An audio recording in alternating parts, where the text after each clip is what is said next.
بسم اللہ الرحمن الرحیم۔ السلام علیکم۔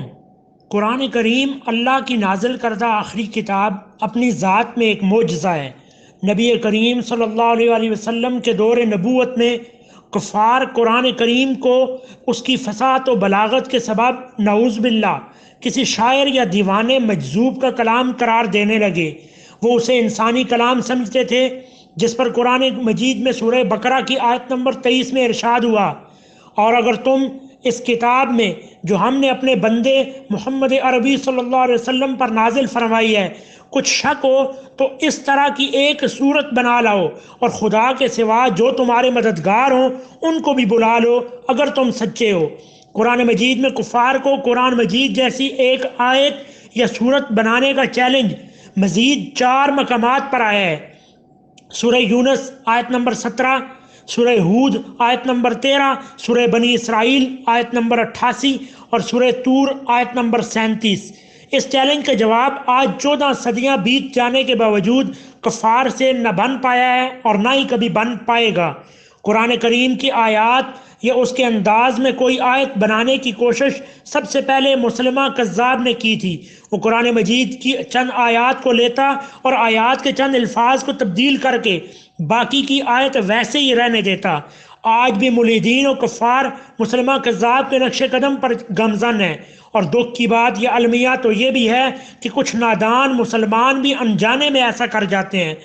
سوشل میڈیا پر اکا دکا ایسی پوسٹیں اور کمنٹس دکھائی دیتے ہیں جو قرآن مجید کی آیات میں چند الفاظ کے رد و بدل کے ساتھ بطور مزاح لکھے جاتے ہیں۔ اب قرآن کریم میں سورہ توبہ آیت نمبر 65 میں ارشاد باری تعالیٰ ہے، اور اگر تم ان سے اس بارے میں دریافت کرو تو کہیں گے ہم تو یوں ہی بات چیت اور دل لگی کرتے تھے۔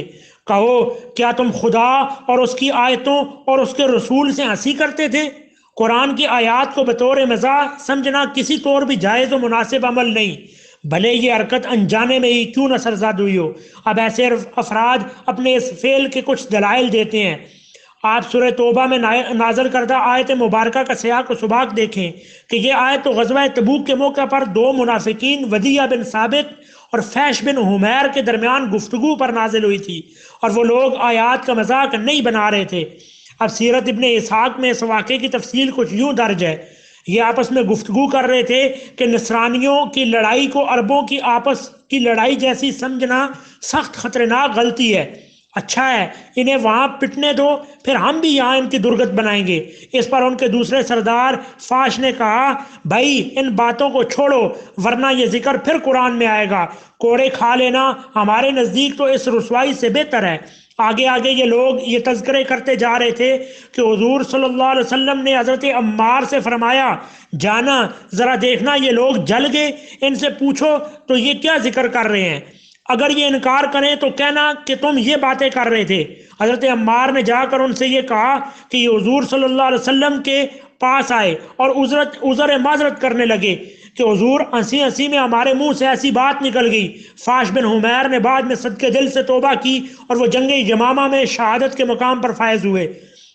اب یہاں نوٹ کرنے کی سب سے اہم بات یہ ہے کہ قرآن کی آیات فقط اپنے سیاق و سباق کے ساتھ ہی مختص ہرگز نہیں ہیں۔ قرآن کی ہر صورت، ہر آیت، ہر لفظ اور ہر حرف آفاقی مفہوم رکھتا ہے۔ یہ اپنے سیاق و سباق کے ساتھ ساتھ ہر دور کے معاملات میں بھی ایک اتھارٹی کی حیثیت رکھتا ہے۔ قرآن مجید اگر سیاق و سباق تک محدود ہوتا تو یہ کتاب فقط آج سے 1400 برس قبل کے لیے ہوتی، تا قیامت کے لیے مستند و اتھارٹی نہ ہوتی، مگر کیونکہ قرآن مجید تا قیامت رہنمائی اور اتھارٹی کی کتاب ہے، سو اس کی کسی بھی آیت کو کیا کسی ایک حرف کو بھی فقط سیاق و سباق تک محدود نہیں کر سکتے۔ دوسری دلیل، چند افراد کا کہنا ہے کہ عربی زبان میں ایسے ہی گفتگو کی جاتی ہے، عربی گرامر اور ان کے بولنے کا انداز ایسا ہی ہے، اور ہم قرآن آیات یا حدیث مبارکہ کا مذاق یا نقل نہیں کر رہے۔ اب یہاں سب سے اہم نقطہ جو سمجھنے کا ہے وہ یہ کہ قرآن کا انداز، اس کی فصاحت و بلاغت عام عربی جیسی ہرگز نہیں۔ قرآن کے نزول کے وقت اور موجودہ عربی سے قرآن کا انداز، زبان، لہجہ سب کچھ مختلف رہا ہے۔ وقت کے ساتھ عربی زبان میں بھی تبدیلیاں رونما ہو چکی ہیں۔ عرب خطے میں بھی ایک جیسی عربی زبان نہیں ہے۔ علاقے کے ساتھ کافی فرق پایا جاتا ہے، اور قدیم عربی زبان کا انداز اور اصول اب فقط پرانی کتابوں میں ہی ملتے ہیں، اور آپ اردو زبان میں عربی کا انداز یا گرامر کا استعمال عام موجودہ عربی سے کرنا ان کو کبھی نہیں دیکھیں گے۔ حدیث کے روایات بیان کرنے کا عربی طریقہ بطور مثال، مجھے احمد نے بتایا، احمد کو علی نے، علی کو امجد نے، یہ طریقہ بھی عربی میں متروک ہو چکا، اور حدیث کو محفوظ رکھنے کے لیے تمام راویوں کو یوں نام بنام لکھنا اس لیے بھی اہم تھا کہ مشکوک راویوں کی پکڑ ہو سکے۔ بہرکیف اب موجودہ عربی میں اس طرح سے روایات بیان کرنے کا طریقہ بھی ختم ہو چکا، اب تو حدیث بھی حدیث نمبر کے ساتھ بیان کی جاتی ہے۔ بحث کو سمیٹتے ہیں اس بات کے ساتھ کہ احتیاط کیجئے، آپ کے پاس کیسی دلیل کیوں نہ ہو، مگر ایسی کسی بھی بات سے جہاں اللہ، قرآن اور رسول کی بات کے مذاق بننے کا پہلو دکھائی دے، اس سے گریز کیجئے۔ اللہ ہم سب کو ہدایت عطا کرے، آمین۔